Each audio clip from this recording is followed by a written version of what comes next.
Our next question was sent to CornyDriveThru at gmail.com from Charlie. In Starkville, Mississippi. Uh-huh. In a recent interview, Chris Jericho said Roman Reigns is at the top of his wish list of wrestlers to join AEW. If by some chance Reigns ever did join AEW, how do you think he would fit in with the company? Oh, and let me add a question. Let me add to this, Jim. Would he be on top of your list of wrestlers if you had AEW? Let's say you were in that position of running AEW right now, and you had your pick of the entire landscape.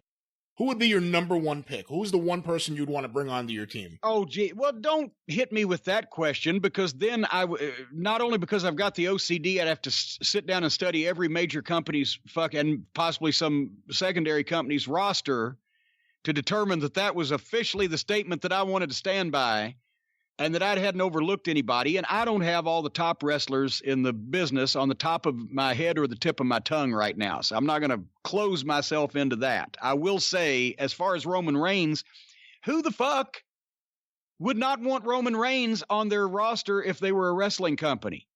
He's been a top guy in main event matches for the biggest company in the world for years. If for some reason that there would be heat between him and the WWE over the fact that he's pulled out over the coronavirus, or for any reason that he would want to part company with them, the only place that could offer him not only anywhere near the money he's used to been making, anywhere near, I'm talking about not the money, but anywhere near the money, but also the television exposure, it would make the most sense that AEW would want somebody of that level that can still get in the ring and go.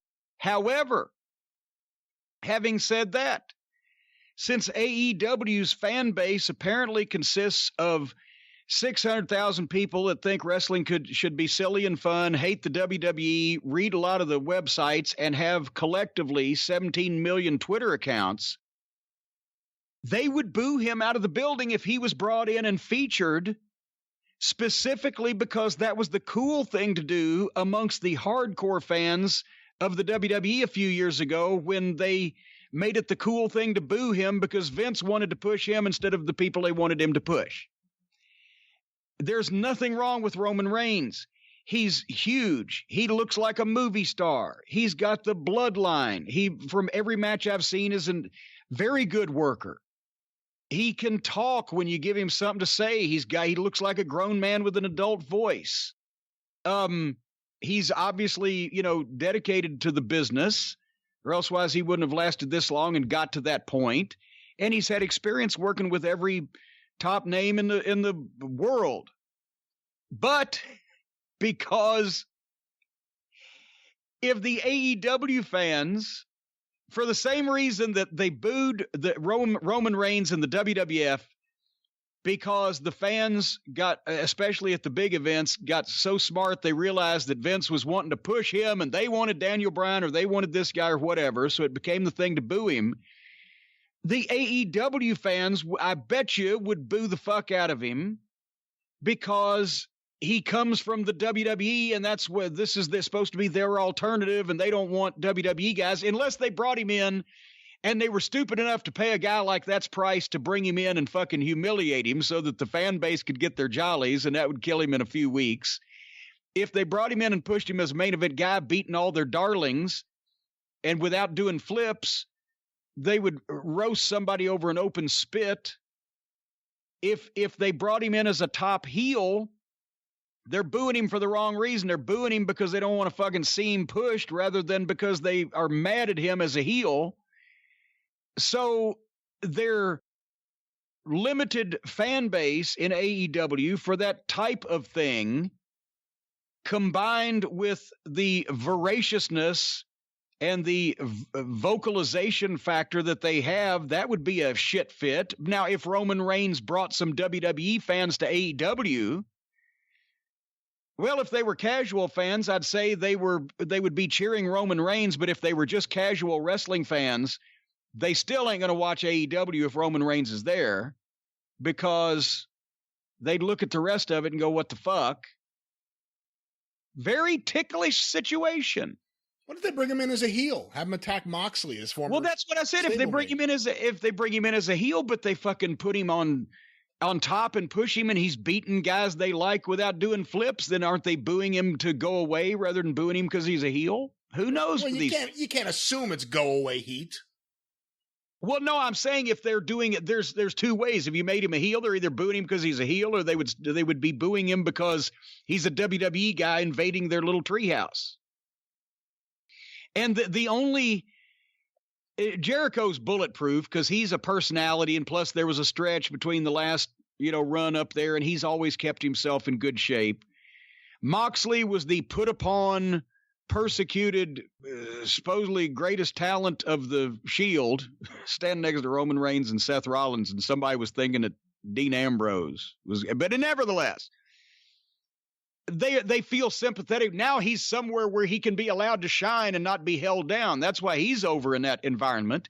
Anybody they get from the WWE has to be, almost by the nature of their fan base, tell me if I'm wrong here, somebody that does the style of wrestling that they like, and at the same time was either has the reputation of being held down or misused or not used to their fullest potential in the WWE. And now they're going to have the cuffs off in this company and be allowed to show what they can do. There ain't been any cuffs on Roman Reigns or any of the other top guys. If they ever got an actual main event guy to jump from WWE while he's still on top of the world and show up there, would there be backlash? Because he's one of the chosen people by Vince that they've been booing for years, and he's come to their alternative, and he's all of a sudden he's a main event guy beating all their fucking favorites. That'll be interesting if it ever happens. Now imagine if it was Daniel Bryan who jumped to AEW. Oh, good God. There would be people lining up at ringside to kiss his feet as he stepped in the ring if Daniel Bryan jumped, because he is perfect for their target audience. And that's not even knocking Daniel, because he's a great talent. But somebody that specifically WWE made, they could, that fucking Drismal women's roster they got. And by the way, notice I'm not saying anything about anybody's personal life or even their appearance, but none of them, for the most part, can fucking wrestle.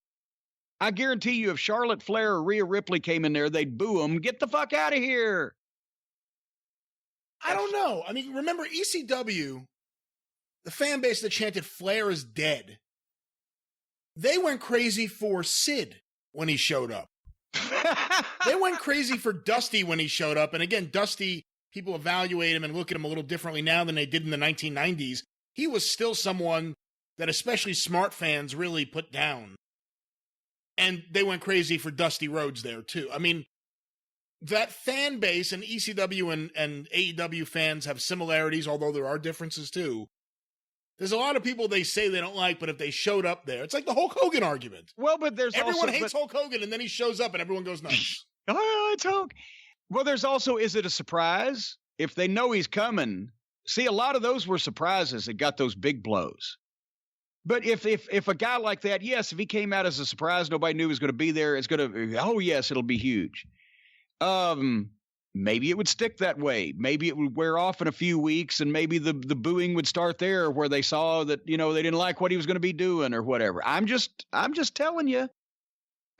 I mean, the Ring of Honor fans of 10 years ago, the existing ones before they got television, were very similar in terms of their territorialness and their stubbornness to admit that their independent wrestling that they like can't fucking make any money in the overall scheme of things. It's got to open up a little bit.